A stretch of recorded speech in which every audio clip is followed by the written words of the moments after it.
자, 그 다음 6번 넘어가 보도록 할게요. 다음은 베르디 오페라 리골레토주 여주인공이 부르는 아리아의 마지막 부분이라고 나오고 있습니다. 작성 방법에 따라서 소술하시오라고 나오고 있는데요. 자, 지금 보면은요, 누가 봐도 지금 끝부분이 맞는 것 같아요. 그래서 지금 이거를 어떻게 이제 쓸 것인가 보니 기역 부분을 칭하는 용어를 쓰라고 했고요. 용어라고 나오고 있습니다.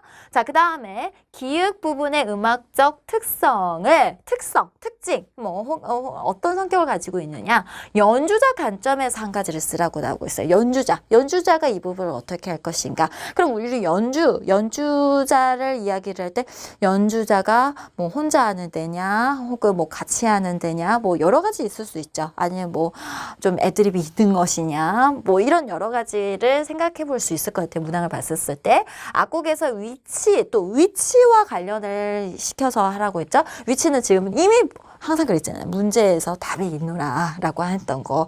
선생님 여기서 혼자 부를 것 같아. 여주인공이라고 나와 있고. 여주인공이래요. 그러니까 독창자가 라는 것을 이야기를 꼭 반드시 들어가야 될 거예요. 여주인공, 독창자가 지금 굉장히 화려한 어떤 기교적인 어떤 선율을 부분을 보여주고 있고 어떤 반주도 지금 없어요. 그렇죠? 혼자서 지금 하고 있는 거죠. 그래서 굉장히 어떤 즉흥적인 어떤 선율적인 부분이 보여주고 기교가 좀 화려하게 진행될 거라는 것을 알 수 있을 것 같아요. 그 다음에 끝나는 부분이라는 거. 자, 끝나는 부분인데 이게 지금 끝나는 부분이 어떻게 끝나는 부분인지 한번 봐볼까요? 보니까 시에서 어떻습니까? 1에 4류, 그 다음에 어떻습니까? 실에 파 해서 5도, 그 다음에 이제 어떻습니까? 1도 이렇게 나오고 있죠. 그러니까 5도에서 끝나기 전에 막 이렇게 기교를 부리다 빵 하면서 오케스트라가 이제 빵 하고 여기에서 울림이 일어나죠. 그러니까 종지가 일어나기 직전에 바로 나타나더라. 바로 카덴자와 관련된 것을 이야기를 하고 있었어요. 카덴자 너무너무 중요한 거였어요. 카덴자 이렇게 나왔으면 다음번 사실 우리 교과서에서 카덴자는 어디에서 더 많이 언급됐을까요? 협주곡 파트에서 더 많이 언급이 됐죠.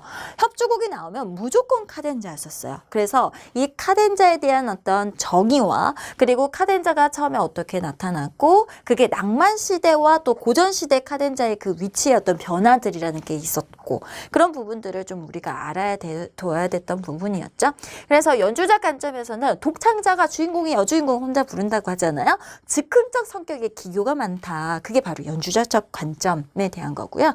그 다음 악곡에서의 위치는 마지막 부분 종지가 일어나기 직전에 뭐 자세하게 써주신 분들도 꽤 있는 것 같아요. 말하자면 뭐 1의 4류 5도가 나온 다음에 이렇게 이 사이에 뭐 이렇게 써주신 분들도 있고요.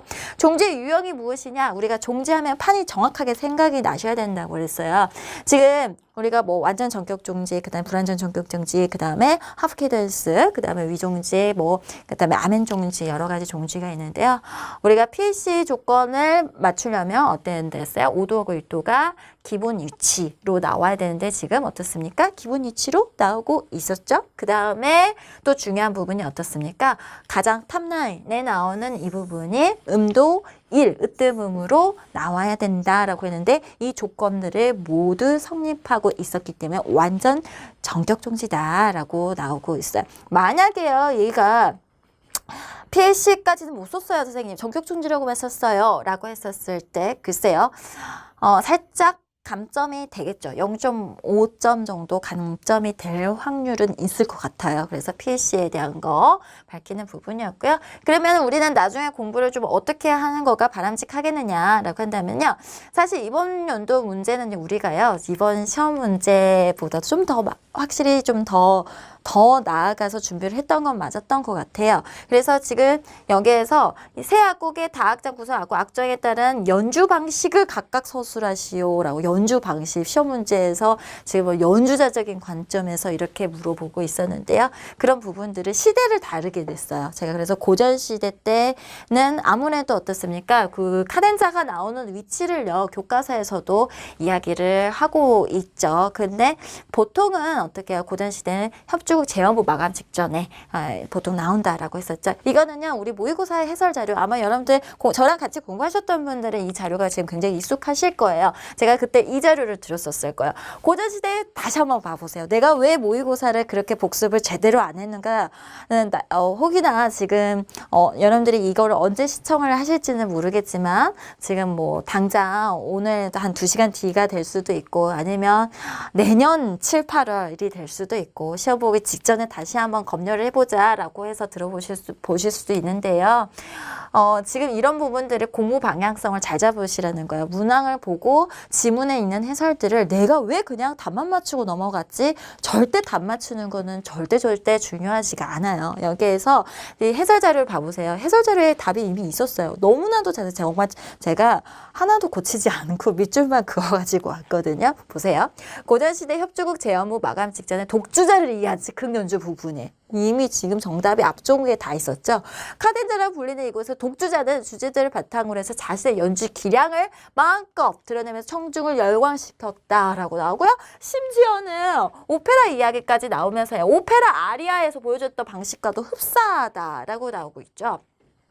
그런데 그러니까 그런 오페라적인 부분에서 나왔었던 거가 기악으로 옮겨지면서 더 나오게 됐다. 그러니까 원래 그 뿌리를 한다면요. 지금 우리는 낭만시대 오페라를 가지고 문제를 봤지만 사실은 어때요? 다카포 아리아라고 하는 데서 이미 그런 어떤 기교적인 즉흥적인 부분에 대한 것들이 보였었잖아요. 그래서 이런 협연자, 독주자가 대부분 작곡자 자신이라는 점에서 창작자의 자율적 위상이 강화되었고 오케스트라는 카덴자 등장을 위해서 심지어 이런 것도 써져 있었어요. 으뜸마음의 사륙함을 연주한다.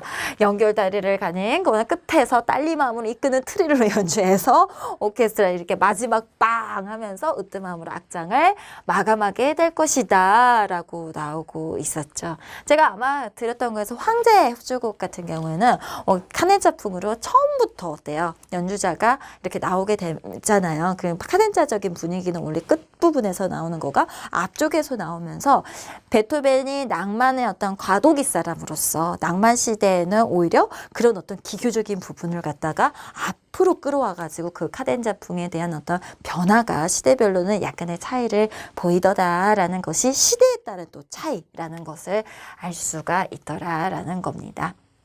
그래서 우리가 그 시대를 또 연결해서 공부를 하는 거 굉장히 중요한 부분이니까요.